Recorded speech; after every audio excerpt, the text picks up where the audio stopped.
as well. So for both these teams, there is a lot on the line. Danog, it's going to come down to execution, but importantly, a lot of it comes down to how these teams set themselves up with the draft. And do we feel like one side has set themselves up a little bit better?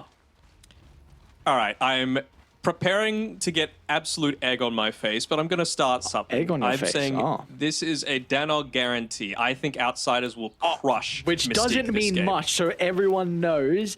A Danog guarantee means very little, as we're going to see this is quite a crafty wraparound. Look at... That's an awesome wraparound.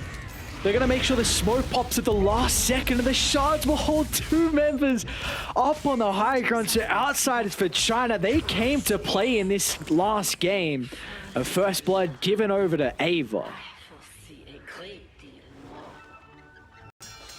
Alright, Danog guarantee, what is it? They're going to crush. Outsiders are going to crush Mystique. Alright, talk me through it. I think the Dragon Knight into the Ember Spirit is a Dragon Knight lane very comfortably. Would you agree? Hold on, there's another fight happening, and DQQ might just die here. Yep, another fight, another kill. You'd love to give it to Echoes. And they... Oh, even pops a Fairy Fire for it. There's no way he's going to get out. Echoes, can he find it? He's going to get out. Xiaoma's going for it. They're going to get a return kill. Oh, no. Echoes wanted his own kill. And now it's actually Zone that gets a kill instead. So kind of the greed, which is understandable, but unfortunately it backfires, and now your opposition's mid lane has an early kill advantage. Yeah, probably not the ideal, but okay. So just back to my point, I feel like you needed the Earthshock to be able to get a lot of the kills, or at least try to at that very beginning. But as soon as the Ursa starts leveling up the Fury swipes, you don't care about this Primal Beast at all, right? You're going to be able to out-trade him 9 times out of 10. You've got a Silencer to be able to keep him back and just body from there. Silencer beats Rubik just with Global Silence. You make Rubik completely useless. The Death Prophet, the Ursa, even the Dragonite to a lesser extent are all heroes that like getting on the Prophet. I really, really think that this is a very, very significant draft victory, like 95-5 to Outsiders. Yep. I do think the one nice thing, I'm also in agreement. I do like this dire lineup. I think just in particular this bottom lane, I think it should go pretty well here for the Nature's Prophet at the early levels. But once we probably see even that second point in Spirit Siphon, this lane can get a lot more difficult for Team Mystique to be able to manage. Maybe even at the later levels as well. So I think early on, Nature's Prophet's going to be able to find a decent chunk of farm, but I'm a bit concerned that that could turn on its head pretty fast.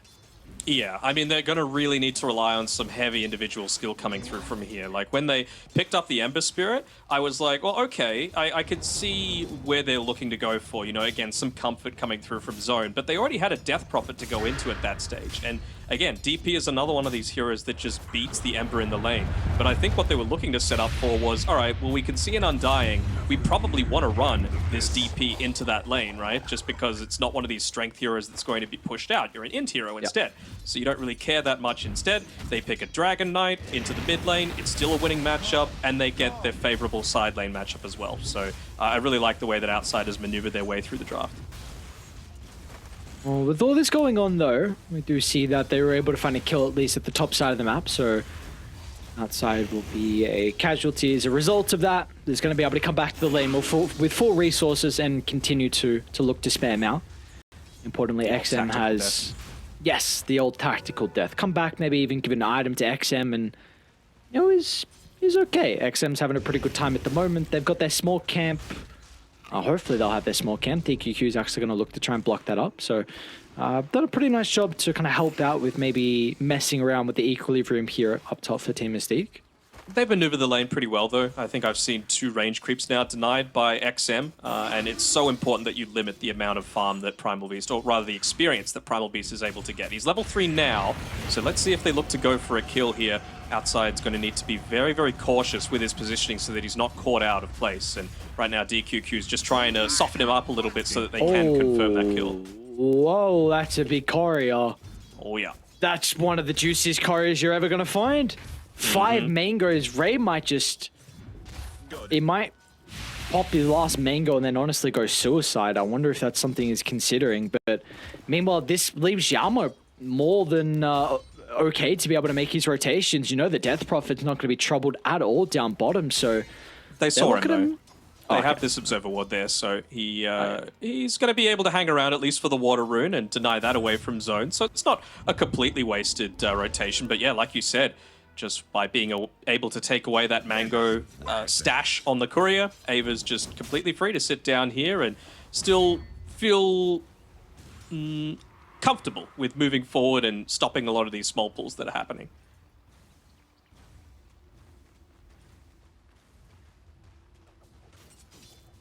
I'm honestly pretty impressed with how the Ember's leaning this into the Dragonite at the moment. The kill helped. That is true. That is true. That's probably why the net worth is looking like it is, even though it's 23-10 compared to the 23-7. Echo still has multiple creeps still yet to be slain, but Zone's going to use his time to walk on over and actually steal the enemy's bounty rune to get a refill in that bottle.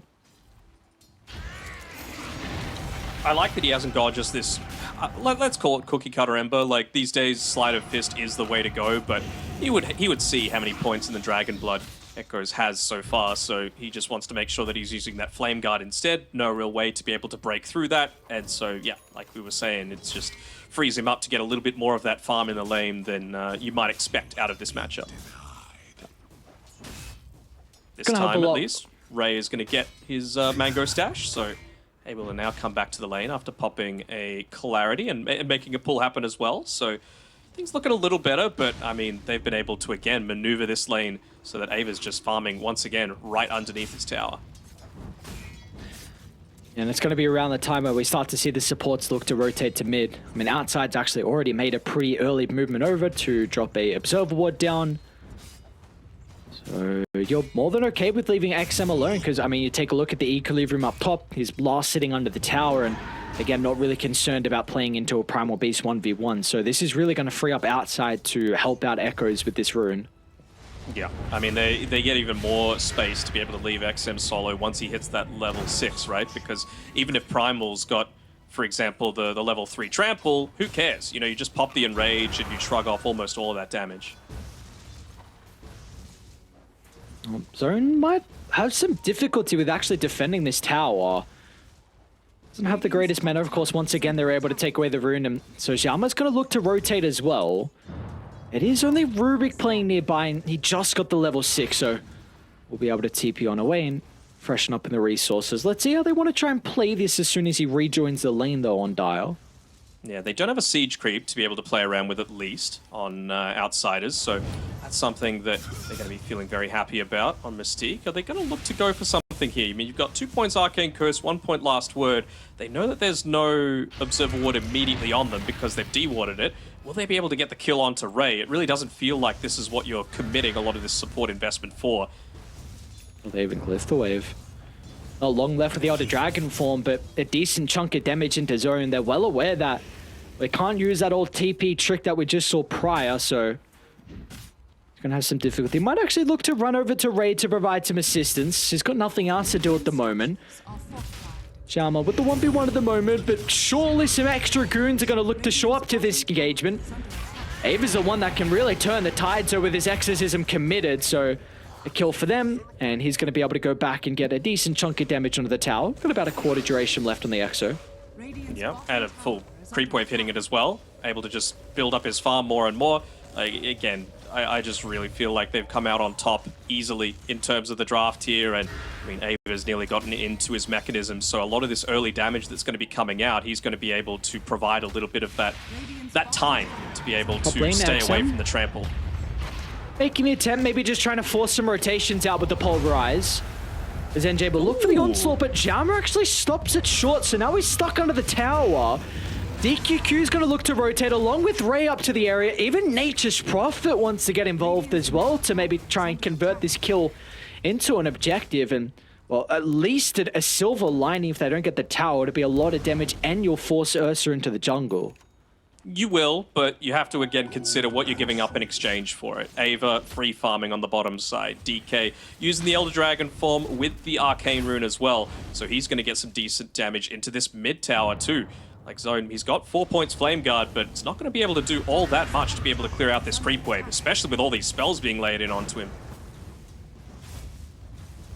should most likely be a 2-for-1, or at least like 1.5-for-1 in exchange. And I would feel like Outsiders are very happy with that sort of trade. That you are. Without the fact that, I mean, Arcane probably one of the better runes for a DK to work with at this stage in the game, so they're getting full usage out of that second ultimate, and they're still nearby to try and play around with him. Maybe the turn will be off the back of NJ. Primal Beast is going to be a big issue at the moment, but the silence will hold them down. They're actually going to look to turn over to outside instead, but yep, they'll run on over the top. So Zone will be able to stop the silencer from getting any more distance away. Again, though, like, this is heavy rotations, and it's just for a support at the end of the day. Like, it doesn't really matter all that much. You just wait this next little bit. You've got Exo coming off cooldown in 2 seconds. DP's mid. You've got Elder Dragon form because of the use of that Arcane rune previously. And you've got the mech to be able to play around with. So they're going to be feeling very confident taking a fight, especially now that Silence just TP's back to the lane because it's so early. Probably don't even need to commit Exo. Well, they might now if it's going to help them get the kill into the Ember Spirit. Let's see if the chain control is going to be perfect enough. But the silence will come through afterwards, and Zone's in trouble. Just gets the Remnant away at the last second. It looks like he's not going to tick out to the Arcane Curse. Ray will give him a bunch of health back, but it puts himself in a position where Outsiders for China can look to close the distance. But he too will not be able to survive, it looks like. Xiaoma, snowball from downtown. The big ball of ice and snow is going to be able to clean up. So in the end, 1 kill, but of course the job is done. They get the tower and scout out a juicy stack. Okay, this is another big objective that Team Mystique need to fight over. Ursa not quite yet with the Battle Fury, so he can't really join in onto this. But the thing is, he is building up his farm at a faster rate than the Nature's Prophet, and it's just going to get better from here. So looks like they'll be able to protect that enough at least. Get Zone into his next item, which looks like it's an Orb of Corrosion. He realizes how heavy the pressure is going to be coming through from the DK and the Death Prophet in particular. So just every little bit that you can to be able to withstand a lot of that early pressure is what they're looking for. And again, the name of the game later on is going to be kite, kite, kite as much as you can. Kite out the Exorcism, stay away from the Ursa. And Outsiders are going to need to respond to that with Quick Burst, right? Like, how quickly can you get into this Blink Dagger, this BKB on the Ursa, so that you can just stick onto a target and be able to burst them down? Ava. Look to poke the smoke. Not the easiest member to be able to bring up, especially with the supports looking to come in to protect him. Snowball, the great to keep Ava alive, and look at all the Spirit Siphon health he's going to get back. Ava did her about turning it back around. They'll address the Tombstone first before they're able to clean up some of the remaining members of Team Mystique. Well, Ray's even sticking around as well. Zone's actually going to look to rejoin with the Remnant, but there will be no extra follow-up off the back of that. Ray completely out of resources, and Echoes is well aware of that. We'll look to try and juke and jive inside the pit, and well, that'll be actually enough to keep Ray alive. Okay. Not the greatest use of the Elder Dragon form for sure, but it's not like there's any towers that he could really look to siege at that stage. Just looking to farm until he gets into that Blink Dagger for himself. Again, they're going to be playing a little bit more of a passive style now that there aren't any of these big, easy objectives, let's call them, in those mid and bottom tier 1 towers to get. And it's just a case of, all right, well, let's let XM make use out of this Battle Fury. He's only 700, 600 or so gold away. So it's just about extending the net worth lead that we've enabled ourselves to get at this point. But I don't know, man. They could get mid tower though. Alright. Huh. Alright. Lovely treants, 8 gold. Very worth it. Hate those treants, man. What would you be happy with? Like the bounty wise? If it's level 20. 4, what? 20's a lot. It is. Get better with microing. Jesus, oh my lord. That's very easy to say for a non-micro player. Exactly. That's exactly why I want that change. That's honestly a It's just like answer. Lizard with his Meepo with the 1 armor, as if that's going to make a difference. Yeah. All right, here we go. Exorcism coming up. Guardian Greaves available in 12 seconds. Elder Dragon form in 15. They would love a kill onto Zone, but I think they're just saying, don't have Elder Dragon form just yet. Probably don't have the damage for it. Prophet would be a much juicier target. It's going to pop. They've got the high ground advantage over the jump in, and now Reddit, you can't do anything. As soon as EXO is committed, you have firm control of this team fight, and they are well aware of that as Team Mystique just try and cut their losses. Zone, Blink's coming back up in a couple of seconds. Let's see if they're actually going to continue the chase. Echoes, he'll jump over the tree line. Global Silence even is going to be laid down for that extra little bit of control. It's Ava. Has he got enough in the tank? A Crypt Swarm from afar. They won't be able to secure the kill, and Ava, he's put himself very far into Radiant Scourger, but NJ! Oh no, he onslaughted on the high ground. Not the position the Primal Beast was hoping to beam, but maybe the Nature's Prophet. Maybe that's where the damage can come through from the boys on Mystique, but Echoes, he's just got to zone them away, and it's looking like it just might be a disaster. NP TP's in, a blink over the top. Echoes with a little bit of damage required. The breathe fire is coming up shortly, but look how deep he's going once again. Another member heavily committing for the kill, and it will come at a cost of his own life, and they'll even get more out of it, as well as DQQ will finish the fight with a double kill. So what was going on? A messy fight from either side. It was, for sure. I mean, you gotta feel bad for Primal, right? He had the right idea. You run out of Exorcism, he didn't have the Guardian Greaves available, just the one Spirit Siphon charge left, I think, and, well, unfortunately for him, ends up cliffing himself and not really contributing anything to that team fight other than giving even more net worth over to this DP. Is you just have when to you start with this replay, we're 14 minutes in. That fight went for like a minute 30. Yeah, it did. Well, It's kind of where we started with this replay, you start in the middle, I understand.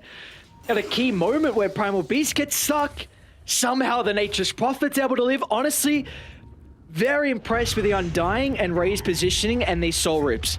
Multiple times he's been keeping his cause on a slither of health to escape. It's very, very impressive with Ray. I mean, yeah, again, just the skill build as well, right? Don't realizing what they're going to do. What? Oh no! Oh, but the team's coming.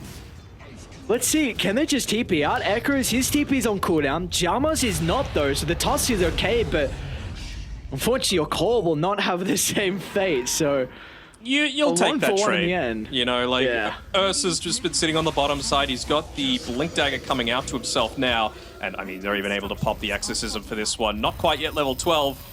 Trying to get that pick off onto DQQ. Got to be a little careful of not diving too deep this time around, though. Maybe feeling with the Guardian Greaves that they'll be just fine, even just with the passives coming through from it. Oh. Well, they're coming, but outsiders don't know how to stop. Close to the T3 tower. The easy kill thanks to the ward, granting them vision. But the EXO is about to expire, so this could be a window now for Team Mystique to take a team fight. I'm not sure if they've seen that Blink Dagger, though, so XM might be able to get that surprise jump onto them. Let's see if they had a look, though. You know, you're not always instant just checking what items have come through. They saw him blink away. He dropped the ward and... Oh, yeah, true, actually. So, yes, they should have at least a good idea of him having no clue. No clue at all. It'll catch him off guard. Jama. Look at the task invis. Do they? Is it I don't see a sentry. No, sorry, they see the Ursa, not the Tusk. Oh. Alright, well, with all the crazy shenanigans we've had so far, we might continue to break out. Could be a blink in with the Global Silence. Let's see if the damage is going to come through, and you bet it is. Once the Dursa is able to get those Fury swipe sacks, no one will be able to stand strong through it.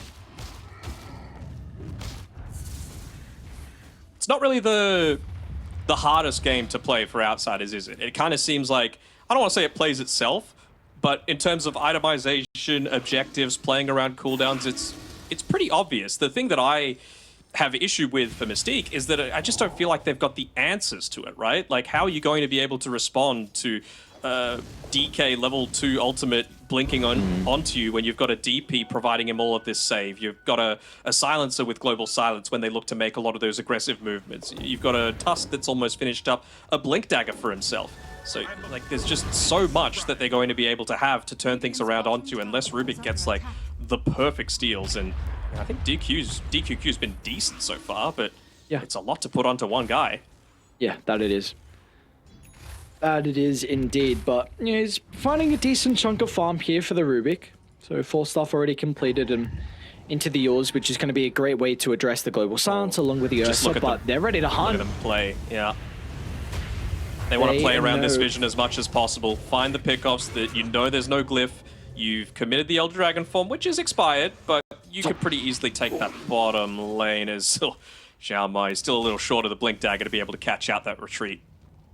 What do we think outsiders are waiting for in regards to them thinking about Roche? Do they want this tier 2 first? Is this like a must for them to get the tier 2 tower before Roche, or is there something else that they're kind of waiting for? It's not a must, but I think you're always just happy to be able to take away these areas that Nature's Prophet could be farming. Like, we've seen how quickly a Prophet, when left solo, is able to get a lot of this farm, and I mean, there's only so much area of the map to be able to go to. So if he's taking the Ancient stacks, then where can Primal Beast play? Where can Ember Spirit play? They've basically only got one item each at this stage, so it's still a little bit until they can feel confident in even just being able to repel the very strong advantage that outsiders have right now. You can just see NJ having to make ballsy plays like that, right? Just dive in, trample out the wave.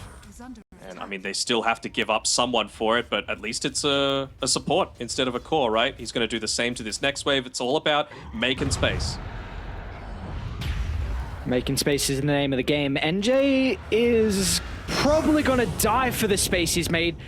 Even a global silence is actually going to be used to try and get the kill, because it helps out with zone as well. So looks like multiple members. No, NJ just survives, but across the map we saw XM Xiaoma end with that use of the global silence was enough to kill off the Ember Spirit.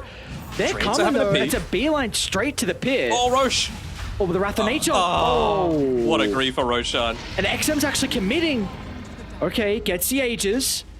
Dire are going to be a little bit too slow to get to the neighborhood, but it looks like without the Ember and NJ at a close proximity, they couldn't really jump on that Ursa as he was escaping the pit. So in the end, the Tusk will go down, and as a result, they get the first Aegis over to XM. And we know how important it is for Ursas to get that one super early, right? Most of the time we see Ursas playing on the Radiant side just to make it a little easier for themselves.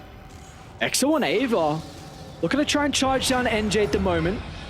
They don't really have a way to prevent Ava from continuing to run them down until the Sprout's able to come out. So Ava looked to backpedal a little bit, but Echoes, he wants to continue to go in. It's a silence onto multiple members, but the damage is going to be the one thing that's lacking. NJ still, well, he heavily committed into the middle, so without anyone to kind of keep him healthy in regards to the Undying, he will go down as a result of that. And that was the Blink Dagger reveal as well by the Tusk. Very well worthwhile being able to take out a core, and well, they're trying to find more. Once again, they know where Nature's Prophet feels safe to farm, so they were thinking that they might have been able to catch him out, but just not wanting to group up too much around the map. Ursa, of course, is still at this stage where he's got Battle Fury. He's happy to farm on this bottom side. He's not going to die. BKB, Enrage, Blink Dagger available. He's going straight into the Basher next as well. So, I mean, yes, you could invade high ground if Mystique take things poorly, but they're probably not going to. You know, it feels like they've gotten rid of a lot of the sloppy stuff that they've done over the first few weeks of the DPC. But all outsiders need to do is wait for the second Roche, right? Like, by that time, Ursa will be level 20, he'll have Basher, maybe Abyssal, he'll be able to get the Aghanim Shard, and then you feel so much more confident in sieging that high ground, probably with, like, level 3 DK ulti, level 3 Exo as well. Yeah, it really feels like for Team Mystique, you have to take some incredible fights as soon as this Aegis expires on XM, the first Aegis, because I'm pretty sure we're both in agreement that as the game continues to go on, Dire are going to be more favored. Yep. So, like, you gotta hope you can get these next set of items shortly to take some engagements. And, well, what are we close to? Hurricane Pike almost done for the Nature's Prophet. Zone on the Ember Spirit is close to the Your Scepter. Almost a BKB on the Primal Beast, and Holy Locket almost on Ray. So you're closing in on items, but I don't know if they're going to be enough. It's not enough, in my opinion. Like, Zone is just way too underfarmed at this stage. He's got a Maelstrom. He's going into a Yule Scepter just so that he can look to try and sustain a little bit. And well, speaking of Zone, they've actually found him a little bit. Not wanting to pop the Global Silence for it. Maybe just going a bit deep. Global Silence actually used to try and protect the Tusk, but NJ off the back of the Grease can look to charge into the middle. A Dragon Tail will be able to get rid of the Pulverize. Meanwhile, XM just has a free fight. Ursa can jump to the back line, cleaning up Ray. In the end, it will be a 2 for 0. Does still the Exo, but they're going to make sure the Rubik doesn't even have a possibility to pop that stolen exorcism. It was about a minute or so ago, not to toot my own horn, that it was a 95-5 win probability. Just saying, you know, little future sight coming through there. But I mean, like I said, unless it's a big blunder, you're probably not going to go high ground. But with 3 heroes being picked off, Elder Dragon Form up, Exorcism up, Aegis available, they feel free to. I mean, they might just back off now with Exo running out, with Elder Dragon Form doing the same. But maybe they're even looking to get a secondary pick off just to keep them enclosed inside of their base.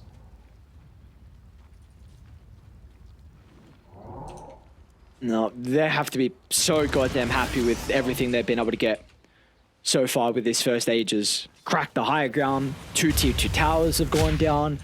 This net worth lead has ballooned up to 12,000 here for Outsiders for China. Again, is what is an incredibly pivotal game for both these two rosters. I mean, any time that it's like, let's have a look back at what the win probability was. At like 13.5 minutes, they had an 8% win probability. It is not looking that great. Oh, nice scan. It's going to be able to catch Team Mystique out, so they're aware of at least the target with this maneuver. They're going to attempt the backstab, but meanwhile, did XM get a glimpse of Nature's Prophet? I'm not quite sure. Because he's hunting, but won't be able to run into him. They know where they are. I mean, this is a very deep observer ward to put down for nothing. And no hesitation with running up into the triangle. And the rest of the boys are going to follow in pursuit as well. That's a great pick-off. Silence are taken out of the equation to start the fight, but now they're onto the Nature's Prophet as XM, in combination with Echo, is going to try and hold him down, but the Hurricane Pike enables him to get some distance away, but they're just looking to retreat. They won't find the TP. Echoes the quick fingers with a Dragon Tail will stop it short. Zone looks like he'll be more fortunate with his own TP, but priority number 1 in the Nature's Prophet will go down, and Outsiders are happy with that. Yeah, I mean, 2 for 2, it's the supports, and I mean, the issue there for Outsiders is they might actually be able to find another pick-off, actually, on this bottom side on NJ. Still a few seconds away from the Guardian Greaves, might give him a little bit of safety, especially with Rubik there to potentially... He's gonna go in? All right, boys are coming. Are they? You don't have the Nature's Prophet. Yeah, that's true. The 2 boys have come. But maybe it's not enough. Exo gets stolen again. DQQ's going to look to activate it with the Spirits Against Spirits War. Maybe the Bats. Bats versus Spirits, looks like, but they won't have too much of a fight. No, they will not. And DP didn't have TP at that stage, and so she had to run to that fight previously, and you still lost it. Like a 5v4. So that's the sort of the stage of the game that it's at right now. XM, while he had the Aegis, was never really under any pressure, and, well, I think should be able to get away from this one. They do have vision of him, though. Yes, they did. Oh, he ran too close to the tower. He ran too close to the tower. Oh, no. Yeah, you gotta take note of the areas that are visible at all stages, right? Like, tier 1 towers are less than tier 2 and 3, and, well, he was just a tiny bit off there on the Nature's Prophet, and, well, clearly, this is not what you want out of an NP, right? You want to be able to sit back, you want to be able to deal damage very easily into these team fights, you want to feel almost unkillable. Good positioning again by DQQ, though. Saving his Ember Spirit. There's really not much more you can ask from Rubik, is there? No, and Ray as well. Like we brought up earlier, that Ray was doing some phenomenal things in these early fights to somehow keep his cause alive, but unfortunately this was the time, Denok, that we were mentioning that Mystique, if there was going to be a comeback, it had to be right now when Outsiders for China were not playing with that Aegis, when, you know, it was the in-between moment before the second row spawn, and, or even then, it's still been all Dire's game. Yeah. So now they're going to be able to clear out every single outer tower. You've got level 20 on the Ursa, you've got Abyssal Blade, Roshan has the potential to spawn in 30 seconds. Again, the script is pretty simple for Outsiders, right? Clear out all these towers, prevent them from recovering any sort of farm on Mystique, and then take Roshan. And then end the game. Man, Well, Echoes was- even has Ags. Yeah, this boy farmed. Yeah, he's pretty goddamn rich. Had a solid showing from him, but he's not with the team at the moment. And Mystique are trying to make a play across the map. They're ready they're for it. putting Look a- at the positioning. Smoke's gonna Sticking pop with Ava their ward, first. and Ava, instant use of the BKB, and they're gonna try and turn it back around. Meanwhile, in the lane, XM, they're onto the Nature's Prophet. The Hurricane Pike's gonna get some distance away, so back to the triangle we go as Ava will continue to pursue down the Primal Beast, and with the BKB expiring, NJ will just have to sacrifice his life. But Team Mystique are in such an awkward position. They're going to try and retreat, but DQQ, well, his TP will not be able to make it out. And meanwhile, Zone, they've caught him out in the lane as well. The ward on the cliff, that Tinkle ward, gave them so much information for the fight. For XM to start onto the Nature's Prophet, and for them to also finish up the job onto Zone. Yeah, that was even just a level 2 exorcism as well. Now it's level 3, now that he's leveled up as a result of that team fight. But you just see Echo sit here in his Elder Dragon form, plenty of duration left on it, dealing a ton of damage. And I mean, this guy's unkillable at this stage. Not even needing the Ursa to be able to siege this. This is how confident they are in just being able to extend that net worth lead. He wants the Swift Blink, he wants the Aegis, most likely. They're going to look to play it safe, you would assume, once they take this tower. Just rotate back towards the Roche Pit. It'll be up. Oh, and there's even a DD right in front of it as well. Come on, man. How much more luck can a team have? Gaben is indeed smiling on them. A 0% probability at 30 minutes in. Feels like a desperation smoke for Team Mystique to make sure the second Roche doesn't go their way. But again, DD. Smoke's gonna pop where they've got the Observe Ward advantage. XM controlled for the moment, but as soon as the Yules expires, is gonna try and turn to the Tombstone to take it out of the equation. And meanwhile, down to the low ground, Echoes in combination with Ava, they've locked onto their target. The Nature's Prophet, the main damage source out of Team Mystique, has been taken out of the team fight, and the supporting cast will soon follow him into the grave. As unfortunate for Team Mystique, they will be the first team in China Division 2 to be relegated out of our 2023 DPC. It is sad to see, right? Like, we've seen some great...